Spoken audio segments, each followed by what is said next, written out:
Hello. This is Monday, May 6, 2024. This is a sideshow. I'm Theodore Parker. And in this area of the country, Kentucky, Lexington to be exact, the temperature is around 64 degrees, going up to 75 today. Showers and thunderstorms in this area, highs in the mid 70s and lows in the low 60s. Storms end about 8 a.m. today.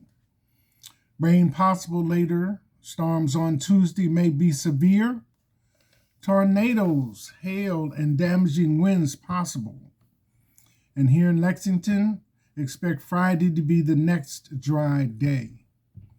Today, sunrise was at 6:35 a.m. Sunset will be at 8:33 p.m. The wind is moving around 3 miles per hour. Pollen is moderate, and the AQI is good at 25. As I said, this is a sideshow. I'm Theodore Parker. So if you're watching the sideshow on Facebook and Instagram, don't forget to like, comment, and share. Talk about it on WhatsApp. The sideshow on YouTube. Like, comment, share, and subscribe. And of course, the sideshow coffee cup. Black 11-ounce ceramic with the sideshow logo on it. Buy from me for $17 plus shipping and handling. Pay me through Cash App, $TR Parker 1. Coming off the weekend, Kentucky Derby, Cinco de Mayo, a lot of activities, students trying on gowns and caps, getting ready for graduation or graduation ceremonies starting.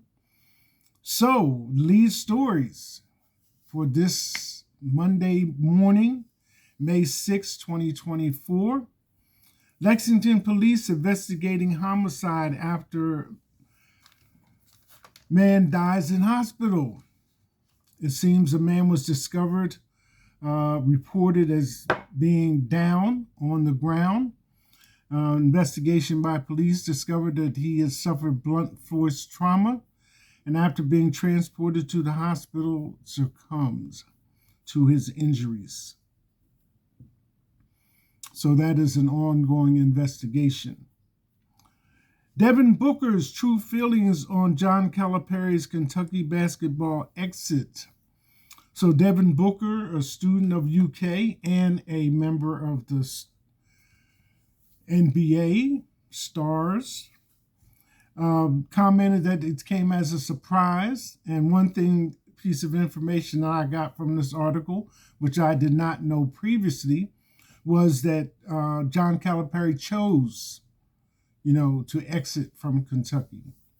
So some other things have come up about the university since and were mentioned before, but Devin Booker says it's kind of hard to imagine UK without John Calipari, especially since he played there in his college during his college terms. So now we have Calipari in Arkansas Red. So we'll see how that goes. And there is a new coach at UK again, last name of Pope, Coach Pope, who has played for Kentucky during his college years, but as a coach has no tournament wins. So we'll see how the fans do with this one. Next, heartbreaking downfall of brilliant lawyer, 44, who walked out on his career and family after being engulfed by mental illness during COVID, and who now lives on streets of LA as a panhandler.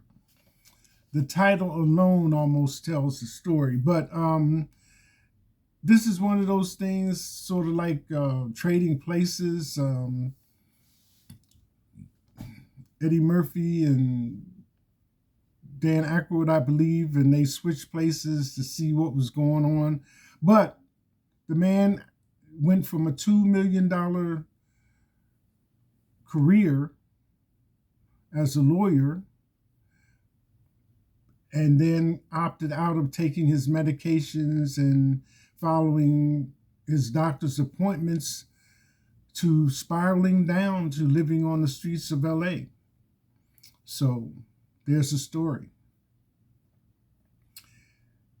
Out of West Africa, Sierra Leone, the global synthetic drug crisis has hit West Africa, where people are digging up human bones to make a drug called Kush. They could have picked a different name, but anyway, the story is just horrific. Not only are the young people in the ages of 20, I think, to 30s, are complaining there's no work, there's no job, there's nothing to occupy their time, so they're falling into drug use. But this particular drug is a combination of so many things, a little bit of fentanyl, a little bit of formaldehyde, which is used to embalm bodies, and there are verified cases and happening frequently enough where people who supervise cemeteries are asking for police support to help keep this down. So it's not so much, I guess, there's no other way to say it. They are doing that, digging up graves for human bones and grounding them and putting them in a drug. But the ingredients of the drug that they are manufacturing change so frequently that it's hard to get a baseline as to what the ingredients of the drug are. And how about that for a story?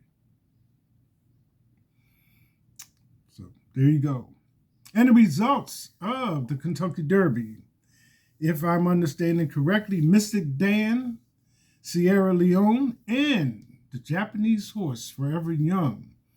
It was a photo finish, Mystic Dan by a nose. And then there's been some conversation as to whether or not there was some legal bumping between Sierra Leone and Forever Young, which would put Forever Young in number 2 place and Sierra Leone in number 3. But as it stands, Mystic Dan is the winner of the 2024 150th running of the Kentucky Derby at Churchill Downs in Louisville, Kentucky. We'll see.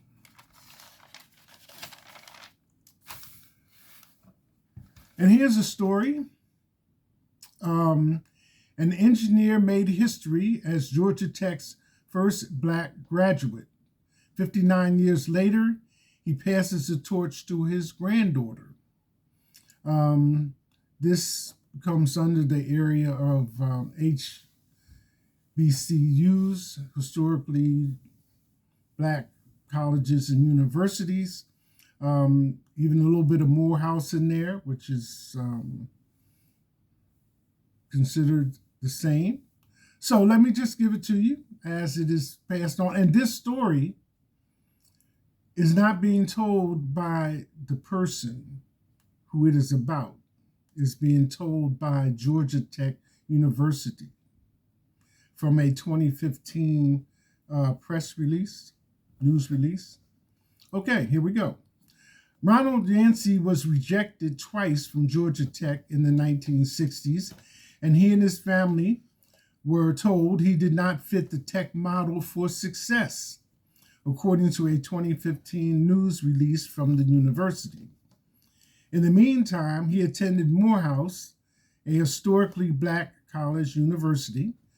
Morehouse did not have an engineering program, though, so in the spring of 1961, Yancey again applied to Tech, the release stated.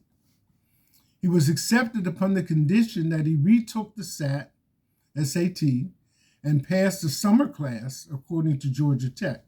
Now, before I continue on this, we talk about desire versus adversity, the things that people can do, the things they can't do, what's allowed, what's not allowed. So just listen to this man's story.